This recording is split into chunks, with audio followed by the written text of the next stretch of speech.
या आपको हिंदू मुसलमान करके लड़ाएंगे, लेकिन मिलने वाला आपको इससे कुछ नहीं है। जैसे हम लोग के बाप दादा लोग फंस के इस चक्कर में आज गरीबी को बिहार में झेल रहे हैं, वैसे ही अगर हम लोग आज इस चीज़ को अगर करेंगे तो हम लोग के बच्चों को भी इससे भी बदतर स्थिति का सामना करना पड़ेगा।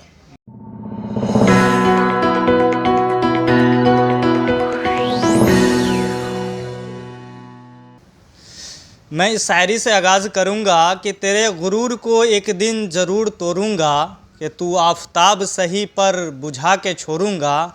मैं अपने मुल्क के अमनो सलामती के लिए, मैं अपने मुल्क के अमनो सलामती के लिए हर एक हिंदू मुसलमान के हाथ जोड़ूंगा, हर एक हिंदू मुसलमान के हाथ जोड़ूंगा। आइए हमारे साथ युवा साथी और इस पद यात्रा में जन स्वराज के साथ जुड़े हुए, और इनसे हम सवाल जवाब करेंगे। क्या नाम हुआ सर आपका? हमारा नाम सत्यम हुआ जी। कहाँ के रहने वाले हैं सत्यम जी? हम बिहार के लोकतंत्र की जननी वैशाली में हाजीपुर के रहने वाले हुए। जी जी। तो इस पद यात्रा से आप कब से जुड़े हुए हैं? इस पद यात्रा से जब ये पद यात्रा चंपारण में मोतिहारी में थी जी, तब से हम इस यात्रा में जुड़े हैं, और उसके बाद लगातार ही इस यात्रा में अभी तक चल रहे हैं। तो इस पद यात्रा को जन जन तक आप जा रहे हैं, लोगों तक जा रहे हैं, कैसा रिस्पॉन्स रह रहा है लोगों का?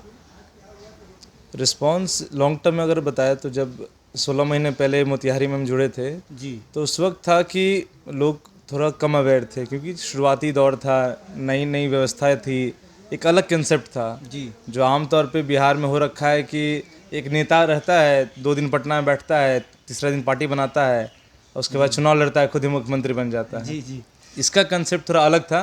तो स्टार्टिंग के दौर में, शुरुआती दौर में थोड़ा लोगों को समझाने में, बताने में समय लग रहा था। लोग कम पहचानते थे। आप मान लीजिए 10 घर में गए तो वहाँ पे 9 घर पहले नहीं जानता था जनस्वराज को। जी, लेकिन अभी आज के समय में अगर हम आते हैं, वर्तमान में 10 में से 8 घर 9 घर जनस्वराज को जान रहा है। जी, थोड़ा कम थोड़ा ज़्यादा, लेकिन जनस्वराज क्या है, अभियान है, प्रशांत किशोर जी इसमें जुड़े हुए हैं, उनकी यात्रा है, वही चल रहे हैं। ये सारी चीज़ें मोटा मोटी उनको पता रहती है। कुछ चीज़ें जो नहीं जानते हैं, जो ज़्यादा डिटेल की चीज़ें हैं, वो हम लोग, जितनी हमारी जानकारी है हम लोग उनको साझा करते हैं, समझाने का प्रयास करते हैं। जी। तो इस पद यात्रा को लेकर के आप चल रहे हैं, इसका मेन मोटिव, मेन मकसद क्या है?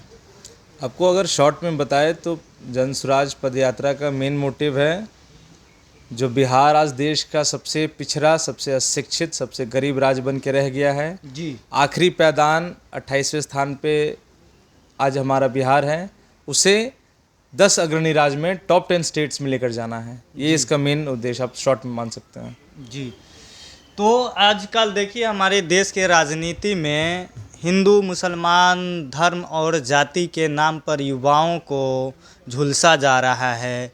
बहुत जगह पर ऐसा सुनने को खबर में आते रहता है हमेशा कि फलाना बच्चा जो है, छोटा छोटा बच्चा धर्म और जाति के नाम पर लड़ते हैं।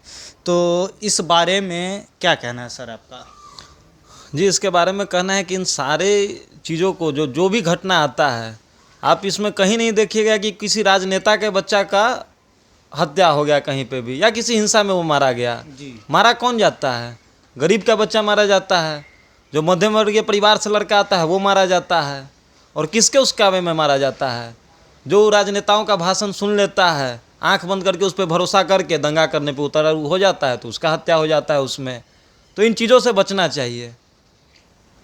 जी। और हमारे कांग्रेस के जो पीएम चेहरा हैं श्री राहुल गांधी जी, वो कहते हैं कि जमहूरियत खतरे में है, संविधान खतरे में है। तो आप लोग इसको कैसे देख रहे हैं?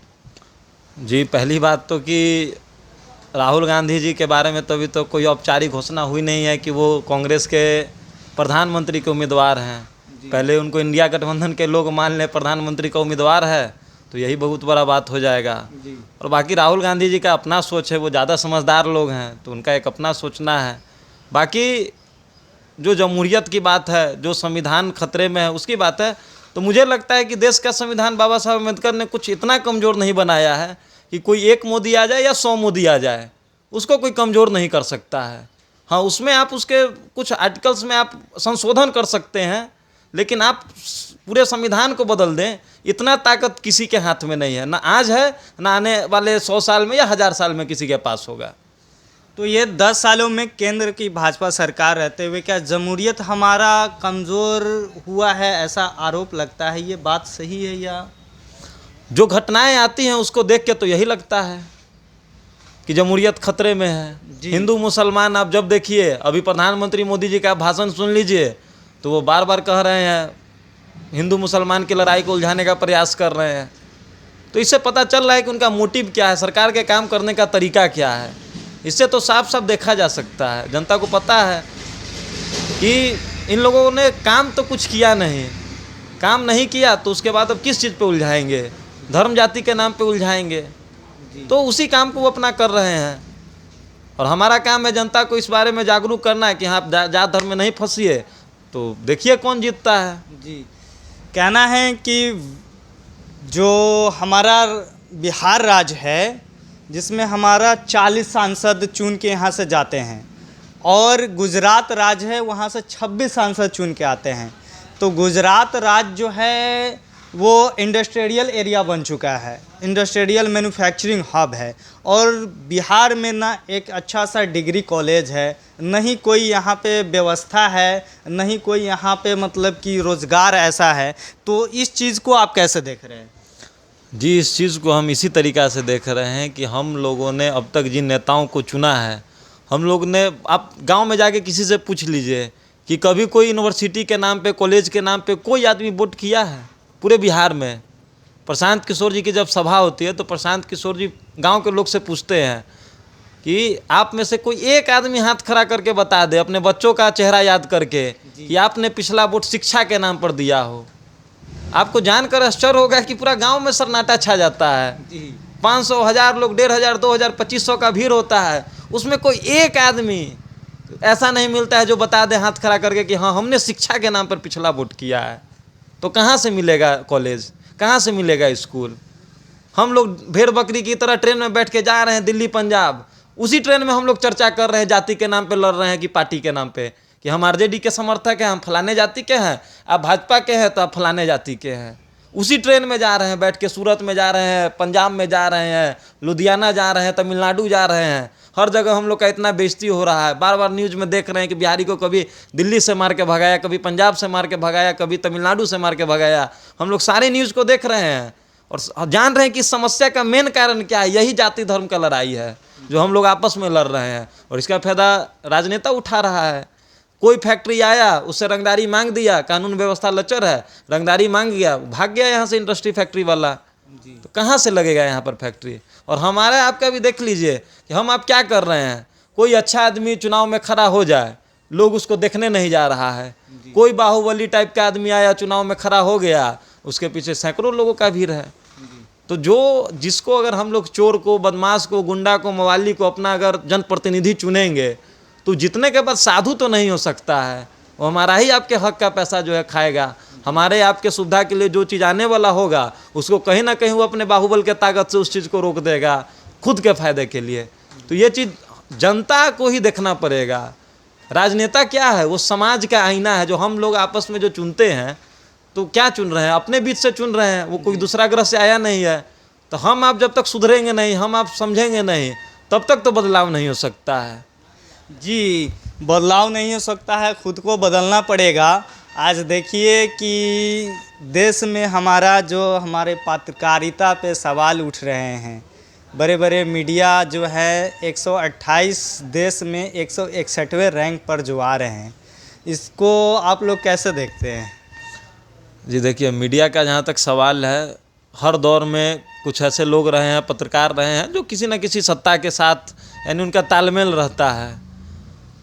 लेकिन उस दौर में भी जब इंदिरा गांधी जी का इमरजेंसी का दौर था, उस समय भी कुछ पत्रकार ऐसे थे, कुछ ऐसे न्यूज़पेपर वाले थे जो उस समय भी उनके खिलाफ में छाप रहे थे। जी, आज मोदी जी का भी दौर चल रहा है जो कि इमरजेंसी से कम नहीं है, तो उसमें भी कुछ ऐसे पत्रकार हैं जो डट के इस समय भी उनका सामना कर रहे हैं।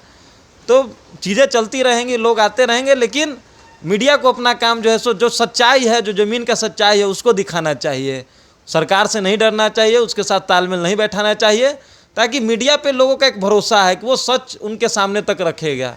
और अगर मीडिया के लोग ही अगर इस तरीके से सरकार के साथ सामंजस्य बैठाकर चलने लगेंगे, तब कहीं ना कहीं देश का जो है सो यानी बेड़ा गर्क होना निश्चित है।